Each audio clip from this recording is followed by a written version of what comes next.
Welcome, everyone. We begin with a Democracy Now! Broadcast exclusive. Peace activists in Washington state have revealed an informant posing as an anarchist has spied on them while working under the U.S. military. The activists are members of the group Students for a Democratic Society and Port Militarization Resistance, which protests military shipments bound for Iraq and Afghanistan. Before his true identity was revealed, the informant was known as John Jacob, an active member of anti-war groups in the towns of Olympia and Tacoma.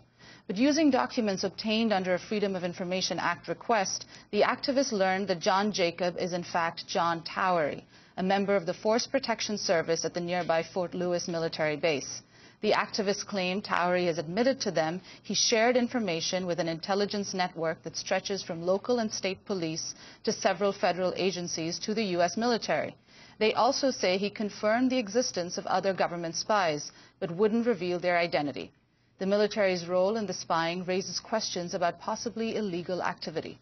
The Posse Comitatus law bars the use of the armed forces for law enforcement inside the United States. The Fort Lewis military base denied our request for an interview, but in a statement to Democracy Now!, the base's public affairs office publicly acknowledged for the first time that Towery is a military operative. The statement says, quote, John Towery performs sensitive work within the installation law enforcement community, and it would not be appropriate for him to discuss his duties with the media. Fort Lewis also says it's launched an internal inquiry. We invited John Towery on the broadcast, but he didn't respond to our interview request. In a Democracy Now! Broadcast exclusive, we're now joined in Seattle by the two activists who exposed John Towery as a military informant. Brendan Maslauskas-Dunn counted John Towery, or John Jacob, as a close friend, but he discovered Towery's identity after obtaining government documents under a Freedom of Information Act request. Brendan's an Olympia-based activist with Students for a Democratic Society and Port Militarization Resistance. We're also joined in Seattle by Drew Hendricks. He's an Olympia activist with Port Militarization Resistance who worked closely with John Towery, a.k.a. John Jacob. This is their first broadcast interview since coming forward with their story. Brendan, let's begin with you. Just lay out how you found out about this military spy.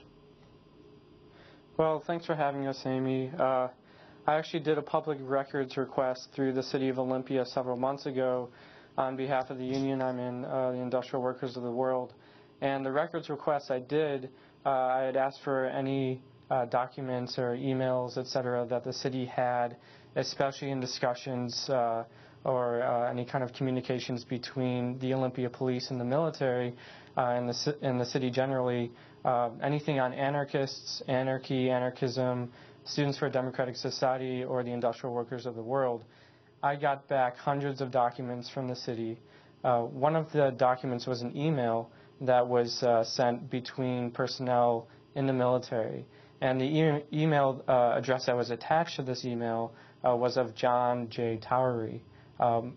We didn't know who that was, but several people did a lot of research to find out who that was, and they identified that person as being John Jacob.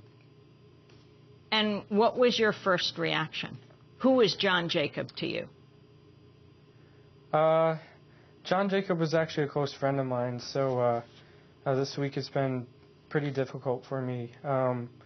He said he was an anarchist. I met him over 2 years ago through community organizing and anti-war organizing I was involved with in Tacoma and Olympia with other anarchists and other activists. And he was really interested in Students for a Democratic Society. He wanted to start a chapter of Movement for a Democratic Society, which is connected to SDS. He got involved with Port Militarization Resistance, with Iraq Vets Against the War. He was, knew a lot of people involved with that organization. But he was a friend of mine. We hung out. We gave workshops together on grassroots direct democracy and anarchist struggle.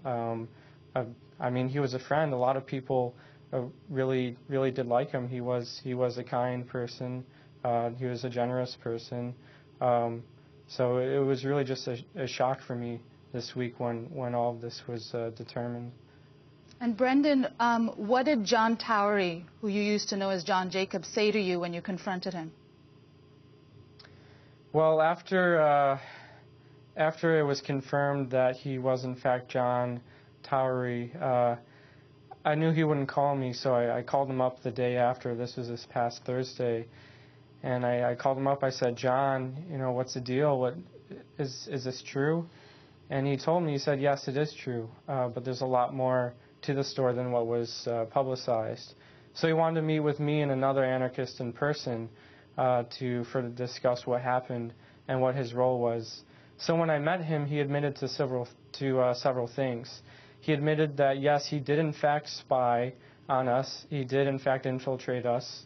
He admitted that he did pass on information to an intelligence network, which, as you mentioned earlier, was composed of dozens of law enforcement agencies ranging from municipal to county to state to regional, and several federal agencies, including Immigration Customs Enforcement, Joint Terrorism Task Force, FBI, Homeland Security, the Army, and Fort Lewis. So he admitted to other things too. He admitted that the police had placed a surveillance camera, across the street from a community center in Tacoma that anarchists ran called the Pitch Pipe Info Shop. He admitted that there were police that did put a camera up there to spy on anarchists, on activists going there. He also, one other thing he spoke of, I don't know if this is true, I mean, honestly, I don't know what to believe from John, but he said that the police in Tacoma and Olympia had been planning for a while on raiding the anarchist Pitch Pipe Info Shop, and also the house I lived in with several other activists in Olympia, and they had approached John several times saying, do they have bombs and explosives and drugs and guns and things like that, which is just disgusting to even think that they would suggest that. They're just trying to silence us politically. They're going after us for our politics and for our work, around port militarization resistance, around anti-war organizing. And of course, John told them, no, we didn't have any of those stuff. He told them the truth. But he also mentioned that there were other informants that are amongst us. Brendan, we're going to break. Then we're going to come back to this discussion. I really want to talk to Drew Hendricks about John's involvement in IT, in the technical aspects, the coordination of the listservs.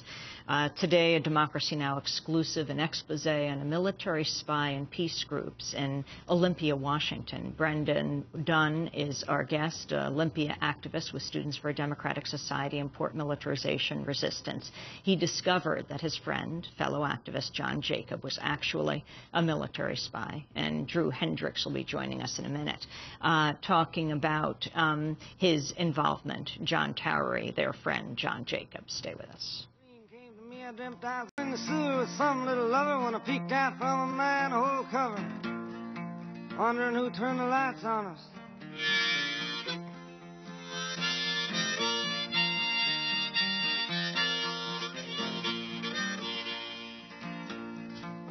Bob Dylan talking World War III blues. This is Democracy Now!, democracynow.org, the War and Peace Report. We're broadcasting on over 800 stations, on Pacifica and NPR, and low-power FM and college and community radio stations, on public access TV and PBS TV stations and both TV satellite networks, on Dish Network, Channel 9415, Free Speech TV, 9410, Link TV, on DirecTV, Channel 375. And we are video and audio podcasting at democracynow.org. Our headlines also available in Spanish for any radio station to take, as over 200 are. I'm Amy Goodman with Angelique Comet. Today, a national broadcast exclusive. A military spy in the ranks of anti-war activists in Olympia, Washington. We have a number of guests. We've just been speaking with Brendan Dunn, Olympia activist with Students for a Democratic Society and Port Militarization Resistance. He discovered through an FOIA request, a Freedom of Information Act request, that his friend, fellow activist John Jacob, was actually working with Fort Lewis base in Washington state, was a military spy in his organizations. Drew Hendricks is is with us as well in Seattle, also an Olympia activist with the same group, Sport Militarization Resistance. He worked with John Towery, his real name, John Jacob is how they knew him, before the expose that has now coming out. Drew, tell us how you met John and how he was involved in the organizations. I first met John in September of 2007, and he approached me as somebody who claimed to have base access, which turned out to be true. He did admit that he was a civilian employee for the Army, and what he was offering me were observations and inside knowledge of operations on Fort Lewis. I let him know that I wasn't willing to have any classified information from him and that I wasn't engaged in espionage. I was looking for open source information and looking for insight into movements of military materials over the public roads so that people other than myself could organize protests or organize blockades as they might see fit. And that it wasn't appropriate for me to be involved in their plans. It was only